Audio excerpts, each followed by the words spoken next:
गौर श्री राधा रमणो भजयते। आप सभी को मेरा प्रणाम। जय सिया राम। शिवरात्रि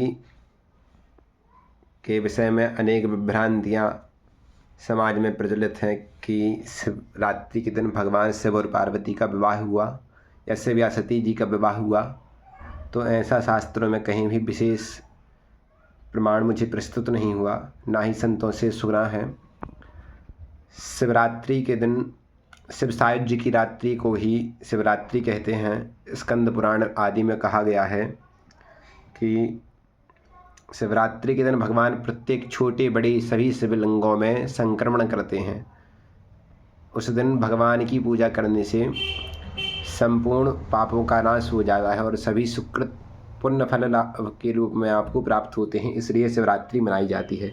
स्कंद पुराण के माहेश्वर खंड केदार खंड की 33वें अध्याय की 92वें श्लोक में कहते हैं कि जो चतुर्दशी कृष्ण पक्ष की अर्धव्यापिनी हो उसमें उपवास करना चाहिए। वह भगवान शिव का सायुज्य मुक्ति प्रदान कर देने वाली है।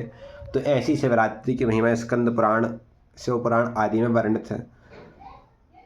आप कहेंगे कि भगवान शिव और सती जी का विवाह हुआ, तो उनका विवाह हमारे शेष मास के सोमवार के दिन हुआ।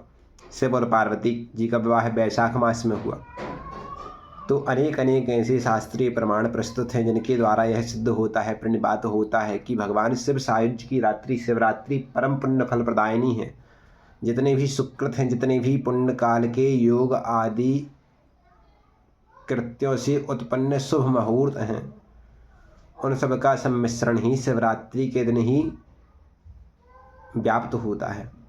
4 प्रहर में शिवरात्रि की पूजा करने का विधान शास्त्रों में वर्णित है।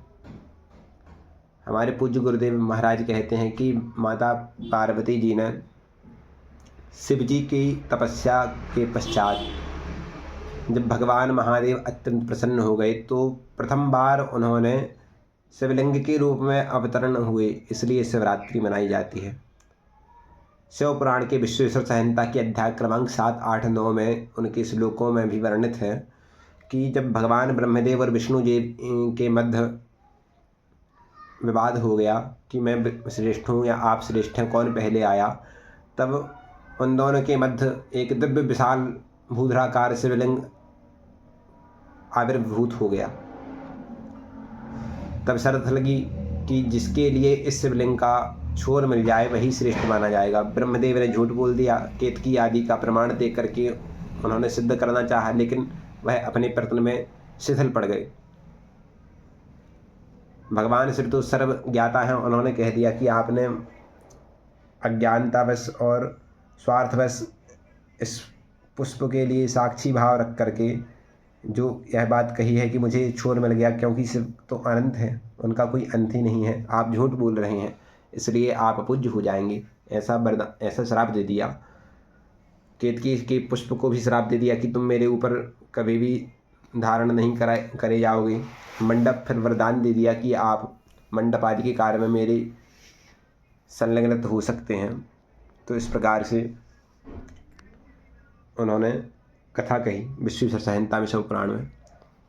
और भगवान विष्णु को परम पूज्य होने के वरदान के साथ भगवान विष्णु को समलंकृत कर दिया। ऐसी कथा भी शास्त्रों में प्राप्त होती है शिव पुराण आदि में। शिव पुराण में कहा गया है कि भगवान शिव और भगवान ब्रह्मदेव और विष्णु जी के मध्य जो शिवलिंग प्राकट्य हुआ था वह बहुत ही अरुण था, दिव्य था, बहुत ही विशाल था। उसी कारण से वहाँ पर अरुणाचल नामक एक स्थान की उत्पत्ति हो गई। उसी क्षेत्र को अरुणाचल प्रदेश कहते हैं। वहाँ पर भगवान शिव की परिक्रमा की जाती है। उसका बड़ी भारी शास्त्रों में वर्णित है। स्कंद पुराण आदि में उनका व्याख्यान है। शिव पुराण में भी यह हमने अध्ययन किया है। तो इस प्रकार से जिस दिन भगवान शिव प्रथम रूप में स्तंभ के रूप में लिंग के रूप में प्रकट हुए, तभी से वह लिंग की जन्मतिथि सामान्य लौकिक भाषा में कहें कि जिस दिन भगवान शिव ने अपना लिंग स्वरूप शिवलिंग स्वरूप धारण किया, उस दिन शिवरात्रि थी। प्रथम लिंग का आविर्भाव शिवरात्रि के दिन हुआ। इसलिए वह शिवलिंग का प्राकट्योत्सव ही कह सकते हैं उसे। तभी तो शिव जी प्रत्येक छोटे बड़े शिवलिंग में उस दिन गमन करते हैं, संक्रमण करते हैं। और जब शिवलिंग के ऊपर रात्रि में पूजन की जाती है तो भगवान शिव बड़े ही प्रसन्न होते हैं। आप कहेंगे कि रात्रि ही क्यों चुनी? तो शिवलिंग चतुर्दशी के देवता हैं भगवान शिव, अष्टमी के देवता हैं भगवान शिव। ऐसी अनेक अनेक तिथियां हैं। अग्निदेव आदि देव एक एक तिथि के होते हैं। एकादशी के भगवान विष्णु हैं। तो यह तिथि 16 तिथि यहाँ हैं मुख्य रूप से, प्रतिपदा से पूर्णिमा तक और अमावस्या। तो इनके एक एक देवता हैं। इस प्रकार से अष्टमी और चतुर्दशी के देव हैं भगवान शिव। तो भगवान शिव ही की प्रसन्नार्थ प्रत्येक मास में शिवरात्रि कृष्ण पक्ष की चतुर्दशी के दिन मनाई जाती है। वर्ष भर में 12 शिवरात्रि होती हैं, लेकिन जो प्रमुख शिवरात्रि है वह फाल्गुन कृष्ण चतुर्दशी के दिन मनाई जाती है। फाल्गुन कृष्ण चतुर्दशी की शिवरात्रि अर्धव्यापिनी शिवरात्रि बड़ी ही कल्याणप्रद है।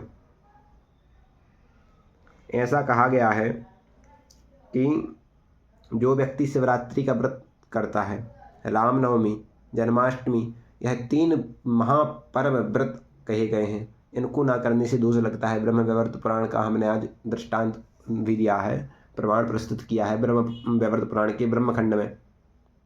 और 5-6 बार इस बात का वर्णन ब्रह्म वैवर्त पुराण में आया है कि शिवरात्रि का उपवास अवश्य में भी करना चाहिए, चाहे वैष्णव हो चाहे शैव हो।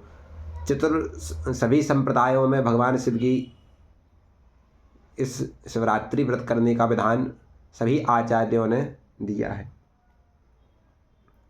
शिवरात्रि बड़ी ही पुण्यतिथि है। रात्रि का है क्यों चयन किया शिवरात्रि के दिन? तो कहते हैं कि रात्रि भगवान शिव तामसिक देवता है। भगवान शिव तत्व नहीं, शिव जो उनका कार्य है, संहार शक्ति हैं शिव। विष्णु पालन शक्ति हैं, ब्रह्मा जी सृजन शक्ति हैं, सृजन करते हैं, पालन करते हैं और संहार करते हैं, त्रिदेव। तो भगवान शिव संहार शक्ति जो सात्विक, राजसिक और तामसिक त्रैविध स्वरूप हैं। सात्विक स्वरूप है भगवान ब्रह्मदेव, राजसिक स्वरूप है भगवान विष्णु और तामसिक स्वरूप है श्री शिव। या फिर ऐसा कह सकते हैं कि भगवान विष्णु सात्विक हैं, ब्रह्मा जी तामसिक हैं और शिव जी तामसिक हैं, ब्रह्मा जी राजसिक हैं और भगवान विष्णु सात्विक हैं। यह उपयुक्त है, यह सही है। तो तमोगुण से युक्त तमोगुण की प्रबलता रात्रि में ही होती है, गुण की दृष्टि से यदि देखा जाए। सत्वगुण की प्रबलता ब्रह्म मुहूर्त में होती है, प्रातः काल होती है। राजसिक गुण की प्रबलता मध्याह्न काल में होती है और संध्या के पश्चात तामसिक गुण की प्रवृत्तियाँ अत्यंत ही प्रबल हो जाती हैं। इस कारण से रात्रि का चयन ही शिव जी ने किया है।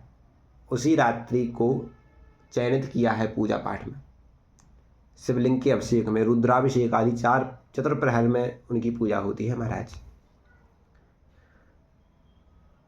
तदोपरांत ऐसा शास्त्रों में वर्णन है कि भगवान शिव के जो गण हैं, भूत प्रेत पिशाच डाकनी शाकनी यक्ष आदि, वह रात्रि में ही प्रबल होते हैं। और जो व्यक्ति शिवरात्रि के दिन भगवान शिव सायुज्य की प्राप्ति हेतु संलग्न होकर के विविध उपचारों के द्वारा अनेक अनेक श्रद्धा सुमन पुष्प अर्पित भगवान शिव के चरणों में करता है, उसके लिए कभी भी भूत प्रेत चांडाल पिशाच यक्ष राक्षस आदि परेशान नहीं करते।